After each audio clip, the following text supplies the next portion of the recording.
This podcast is part of the Big Heads Media Podcast Network. Go to bigheadsmedia.com for more great podcasts.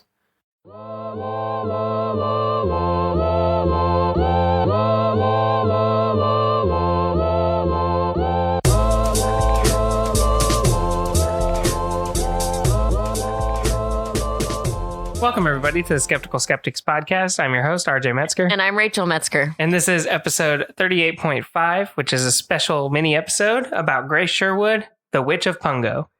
So anyway, a couple short call-outs for this week.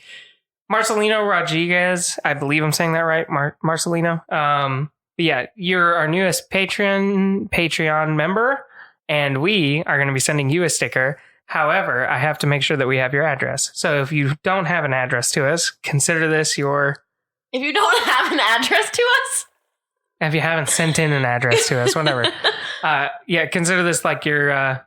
not warning. That's aggressive. What's the term? Your notice. Slight nudge. Yeah, to get us your address. Although I'll check Patreon. Notification. Yeah, I'll check Patreon again and see if I have it.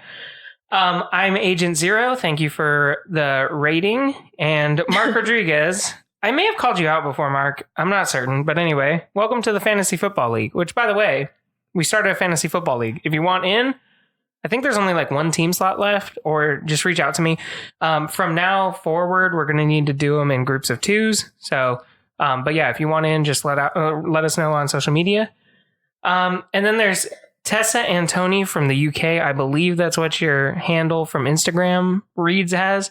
So I know you asked for a sticker. I would love to give everyone a sticker that asked for one, but I think you know, because you mentioned the iTunes review, you're going to get 2 entries because you did an iTunes review for the drawing. So yeah, I would love to give a sticker to everyone who asked for one, but you're in a drawing. However, there is a way to get one. If you just join the Patreon for a $3 a month thing, but only for 1 month and then immediately cancel, I'll still get you a sticker. That's the easiest way for us to get you one, because the good stickers that are like die cast or whatever, they're not made by our vendor. They're made from like a group order or whatever, so you can't like just order them online. So that's the only way I can really get it to you. So yeah, I didn't want to type all that out. I just figured I'd tell you. So there we go.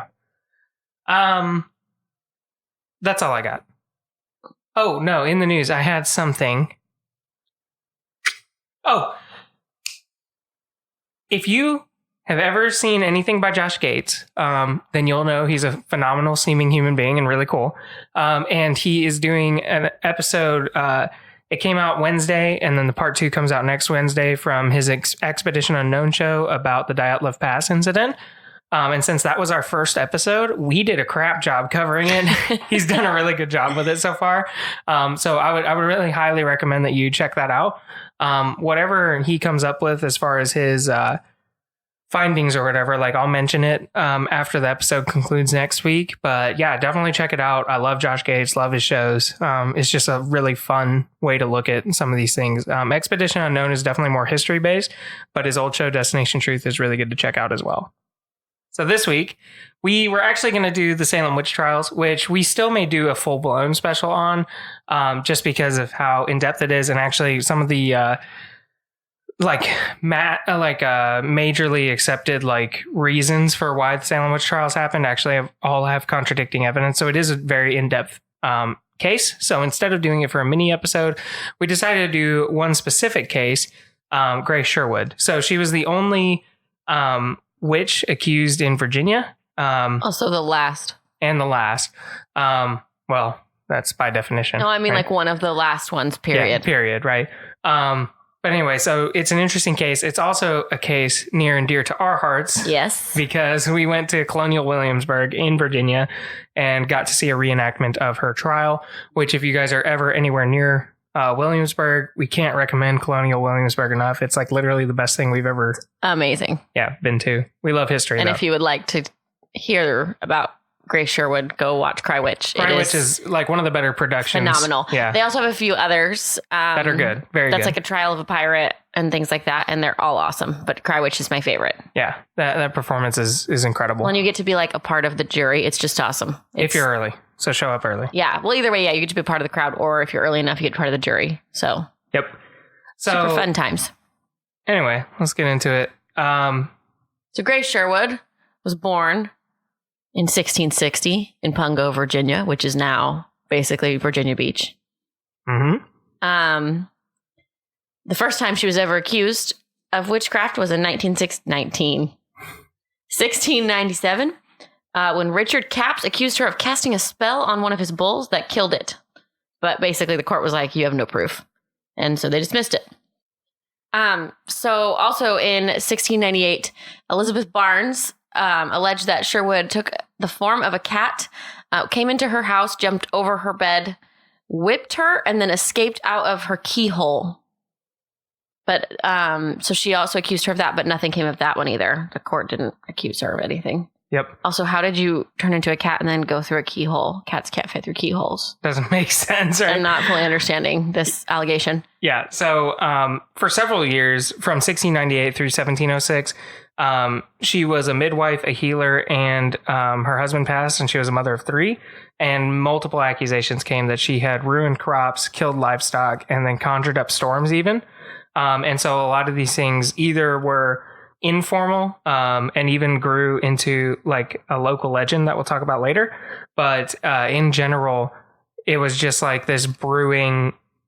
She became like this brewing nuisance. Right. And like people generally believed her to be a witch. Well, and the saddest part about all this is every single time she got accused, she would fight back with a lawsuit of her own of defamation, and she never won, and so her and her husbands had to pay for all of these lawsuits. Now she never won the defamation thing, right. But she did win in December 7th of 1705. She sued Elizabeth Hill and her husband, which we'll talk about them in a bit, and they're her neighbors. Yeah. And was awarded damages of 20 shillings. She sued them for assault and battery because they got in a fight. Mm-hmm. And she actually won that one. So then, unsurprisingly, on January 3rd of 1706, she was accused of witchcraft by her neighbor, the one and only Elizabeth Hill. Yep. And she was only brought to trial for this accusation. So even though she had been accused of witchcraft in the past, none of those went to trial, and this is the one that actually went. So Elizabeth Hill's primary complaint, I guess? Charge, yeah, was that she claimed that Grace Sherwood bewitched her and caused her to miscarry. Now, whenever she was brought to court, they had a jury of women search Grace for witches' marks and witches' spots where a witch might suckle her familiar, which is an animal-like demon given to her by the devil. Mm-hmm. And it was found that she had 2. Now, there are actually 2 different versions of the story. So what happened with Grace Sherwood's court records, by the way, were that they were lost in a fire during the Revolutionary War, I believe. Mm-hmm. And so there are certain things about her trial where her second trial, actually, which we'll talk about, is completely lost. But her original trial, there are certain gaps that have to be filled by understanding how those trials normally go, but they actually lost quite a bit of her records. So there is some conflicting evidence here, but it's still an interesting case. So interestingly enough, this is why I specifically wanted to talk about Barnes. The foreman of this jury of 12 women that they called, quote, ancient and knowing women, was Elizabeth Barnes, which is super telling. Also, the marks that they found, they said they found 2 marks, and they called them, quote, marks not like theirs or like those of any other woman. And again, I don't know what that means. Right.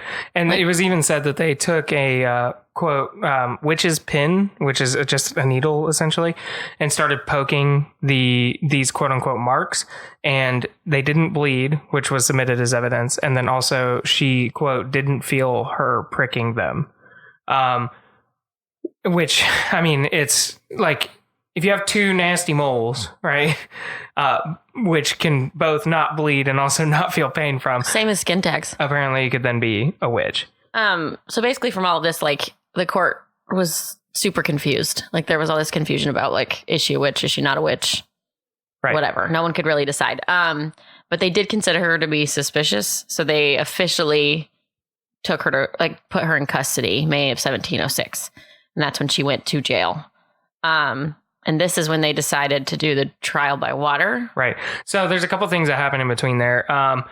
One, like this trial went from the county court and then was supposed to go to a higher court, but got bounced back to the county court, which added to the time spent there. And then also was part of the driving force to getting her this water trial, which at the time, by the way, was actually out of use in Europe because it was already determined to be just superstition. So this is how late into the witch game this is. So there are a couple claims that happened in court that, again, I didn't see any historical record of this, so I don't know if it's just legend. But it's so there are things like from period journals and period articles reporting these things, but the actual court transcript is lost. So take that for what you will. But anyway, a couple of things that supposedly happened in court were Barnes, who not only was one of the people who alleged she was a witch from turning into a cat, but also was a midwife to Hill, who, again, if you remember, Elizabeth Hill claimed that Sherwood made her miscarry, right? And so that's where her testimony came in. She said that she's done 70 babies or 60 babies births, only lost 3 of them, and the most suspicious one was Hill's baby. And so that's why they decided to testify in court.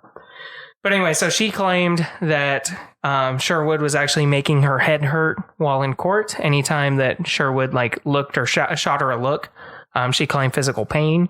There was also a claim that Sherwood could not recite the Lord's Prayer. And the reason why this is an important claim is, one, from the realist perspective, why would this woman not be able to recite the Lord's Prayer, right? Like, that's a pretty scary... Well, and you would want to. Right, because if it's such a simple thing and it could let you off the hook, then there you go. Now, from did it actually happen perspective, some of the reasoning behind why they think it did is because it wouldn't have gone to water trial if she could just recite the Lord's Prayer. Right. So that's really why, even though they don't have a direct transcript of it, it is widely believed that was, I mean, that's a test that they did do in court and she couldn't pass it. That's why it went to water trial. So it's to be presumed that she did that. There's also claims that she passed out while attempting to say the Lord's Prayer. Her hand was burned when she touched the Bible. Yep, her hand was burned when she touched the Bible, and she couldn't even swear on it fully, and some other witch stuff. So again, sign of the times. Did people run away with it, make the story bigger? Maybe, but for it to go to water trial, which again is the only one in Virginia's history to go this far, it is presumed that she failed these basic tests first, right? So that's really part of the backing there. But anyway, so they did decide to bring her to a water trial, which, in case you haven't seen Monty Python, is a... if you haven't, what are you doing here? Right. It involves binding the accused hands and feet in a cross pattern. So binding the right thumb to the left ankle and the left thumb to the right ankle. And it's very unpleasant. Yep. And then getting tossed into a body of water. Now, a defendant who sank was presumed innocent because the water, which is a pure element, will have accepted him or her. And the defendant who floated is presumed guilty because the water will not accept an evil spirit or evil entity. Where does the duck come in? Because ducks float. So ducks are evil?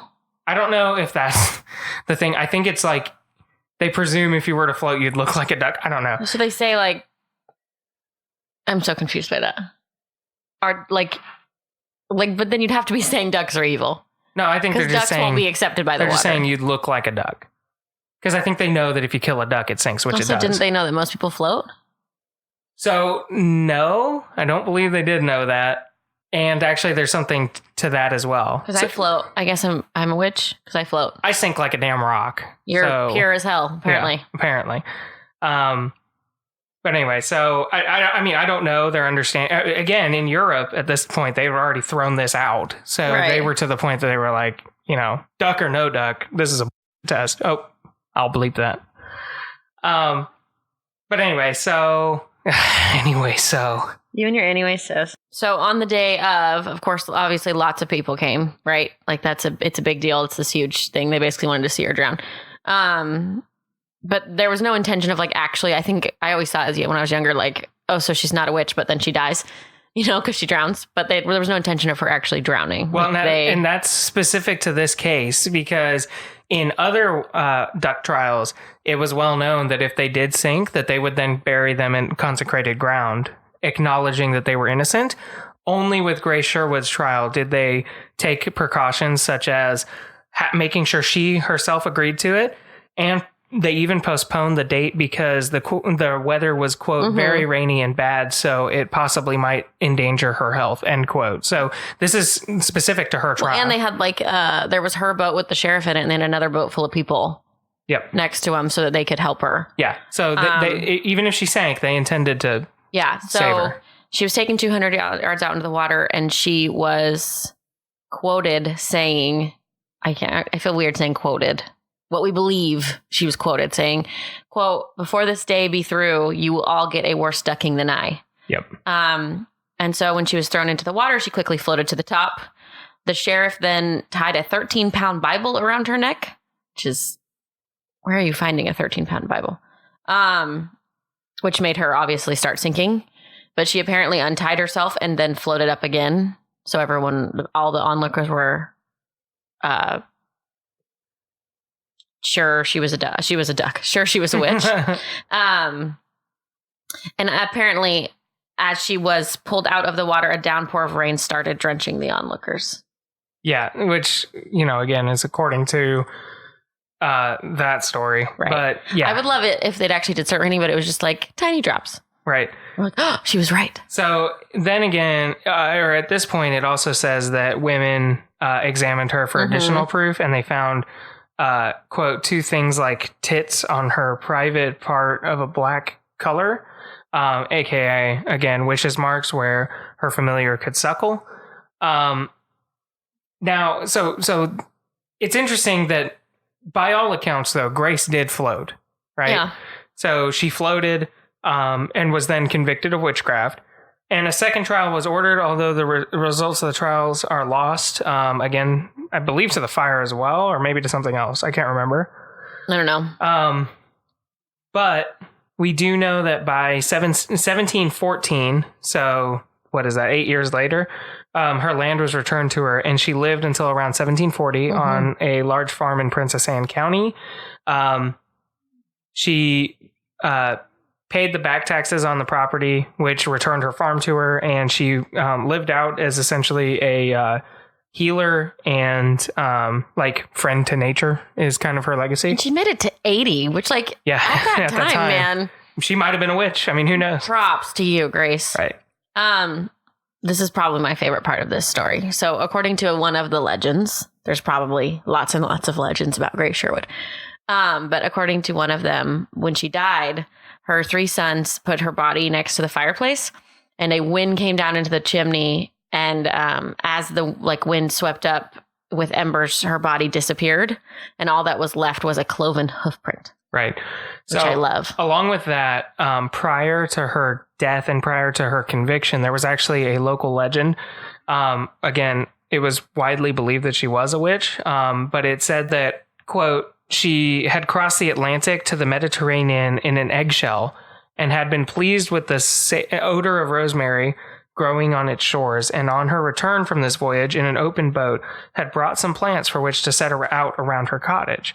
And it was because of this little story that was floating around that they were actually saying that she brought the rosemary that Pungo was covered in. And they said that her voyage in an eggshell was, quote, uncanny, end quote, and decided that it was, quote, plain that Grace Sherwood was a witch and ought to be punished because of this dumb little story. Anyway. I feel like if someone took a voyage in an eggshell, the word I would use would not be uncanny. It would be something much bigger than that. Right. But anyway, so Grace Sherwood, there is a statue standing alongside a raccoon, which represents her love of animals, and she's holding a basket of rosemary, which represents her nursing skills. And that's by the hospital, which is near the site of the jail where she was probably incarcerated. And also in 2006, Governor Tim Kaine finally gave an informal pardon 300 years to the date after her trial by water. And she was also trialed by what is now called Witch Duck Road in Virginia Beach.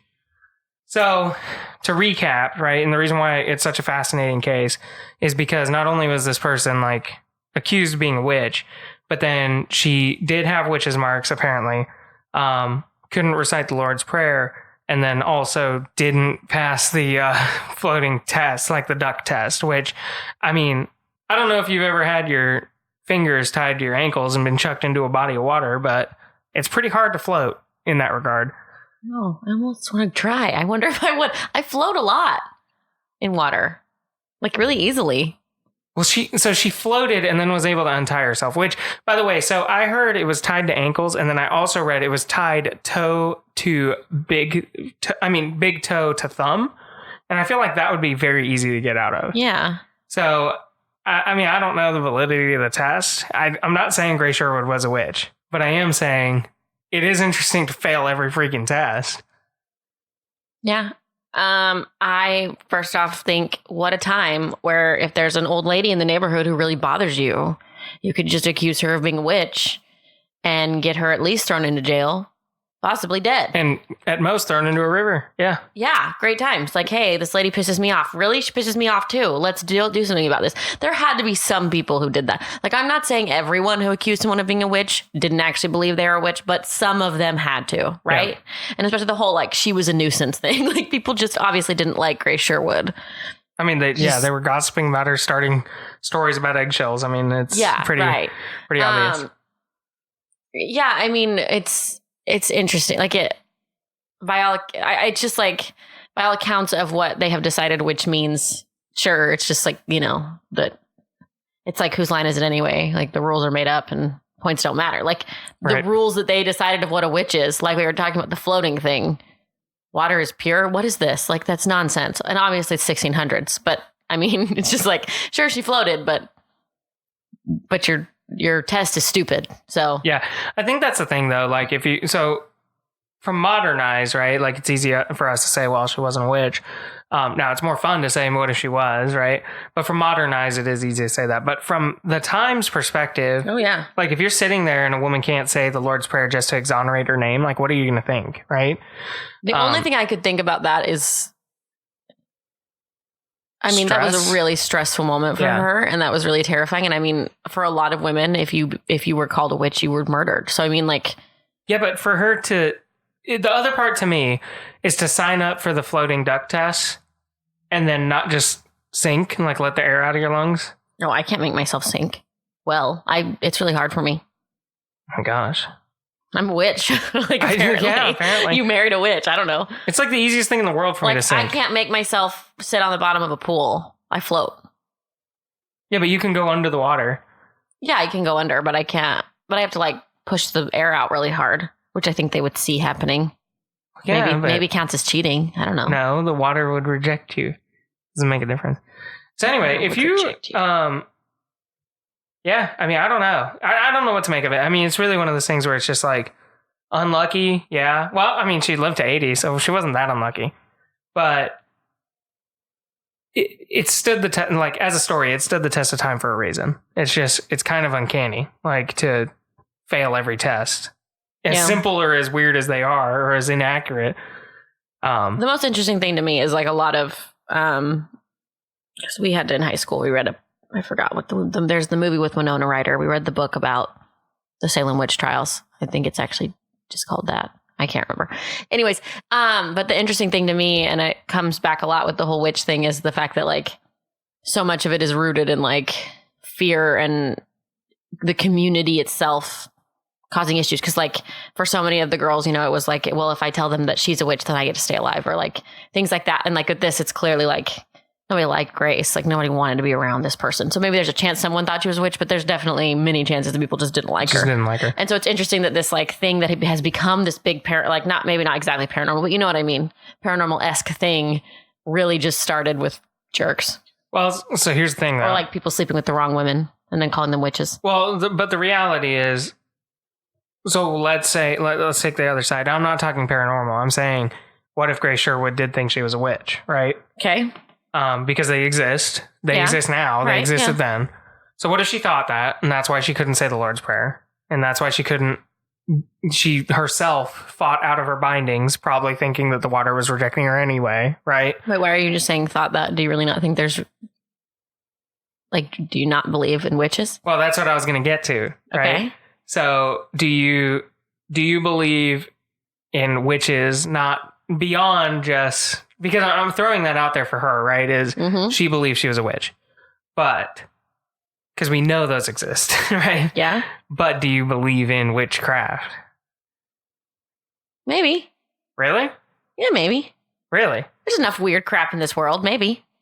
I don't. I know. Well, it's just like, okay, for instance, and God's honest truth here, if you believe you're a witch and have any ability to do anything, right? Now, there are the witches that just think like positive vibes and stuff like that. Fine. But if you think you're a witch who can actually like cause things to happen, go make $1 million by taking the James Randi test, right? And nobody's been able to do it. So I really don't think it's real. Yeah, but maybe there's a reason they're hiding it. If it is, it's worth more than $1 million. Yeah, if it's like a spiritual thing, yeah. Well, I mean, we know that they exist. No, I mean like the ones who legitimately, if there is people out there who legitimately can do it. But do you think they exist? Maybe. Yeah, I know maybe, but yes or no? There is no yes or no. That's literally the definition of this podcast. There is no yes or no. My answer is maybe. Your belief. Maybe. No 51-49, nothing? You're going to give me straight 50-50. What's your natural inclination? No. Right. That's what I thought. But I'm not, I can't say that for sure though. Right. And I don't want to. Actually, I kind of like the idea of like stuff like that being out there. I don't know. I mean, it's interesting for sure. Yeah. It's definitely interesting. So maybe Grace Sherwood was a legit witch and that's why she couldn't do that stuff. Well, but that's the thing. So again, they're two separate questions, right? Is, was she a witch that could actually, transform into a cat and disappear out of a keyhole? Probably not, right? But did she think she was a witch? Maybe. I mean, she might have, right? Or she just could have been a poor old lady that nobody liked. Could have. Or like a crotchety old lady that was mean. She could have been, for sure. She could have been, but... Who knows? It could have been any of those combination. Yeah. Or she could have been a crotchety old lady who thought she was a witch. Yeah. Or a crotchety old lady who was a witch. I don't know. Yep. Or a really nice lady. I mean... Any combination. I've never met her. No. I can't judge. Yes. Anyway, this has been a episode of Skeptical Skeptics. I think we're gonna revisit Salem at some point, and then we'll probably revisit modern witchcraft as well. There are several podcasts actually, and I'll tell you to just Google them and try to find them. I believe one was done by Bizarre State. I'm not sure if that's right, but where they actually interview modern witches. It's very interesting. So I would recommend you check that out.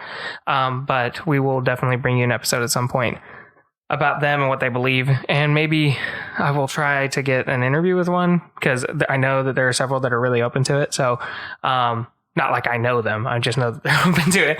But anyway, so we will see if maybe we can do that episode soon. But yeah, witchcraft, let us know your thoughts, and yeah, hope you enjoyed this shorter episode. Bye.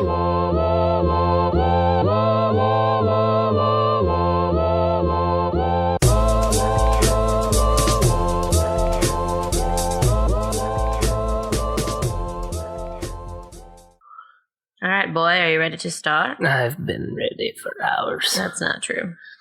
Ready? Ready to be with your lying self, I guess. Huh? Action! All right. Stupid. You're stupid. I'm not. Don't be mean. Welcome, everybody, to a half mini episode of Skeptical Skeptics Podcast. A half mini episode? Yes, it's a half episode. It's a mini special. I think it only needs one name. Half mini episode 38.5. I hate this. Grace Sherwood, the Pungo Witch. Wait, you didn't let us do our introductions. Or you didn't do mine. You just skipped past it. Cut! Action! Welcome, everybody, to a half mini special episode of Skeptical Skeptics. I'm RJ Metzger. You got to stop this. You need to say, welcome, everybody, to the Skeptical Skeptics podcast. I'm RJ Metzger, and I'm Rachel Metzger, and we're doing a half mini episode. That's what you need to do. Cut! Action! Welcome, everybody, to a half mini special. God damn it. All right, ready? Why are you so bad at this? Cut! And action. I was joking. Action! Welcome, everybody, to it. He's eating so loud. That's what happens when you put his food in here. Did you feed Mal too? Yeah. Oh, it's so wet. Gross. We're just going to sit here and watch him eat. I mean, I guess. I'm putting the football game back on. No, I'm not watching that. What's wrong with you? You don't have to. It's on my phone. So we're just going to sit here and wait? We have to. I mean, he's slurping, okay, babe. alrighty then.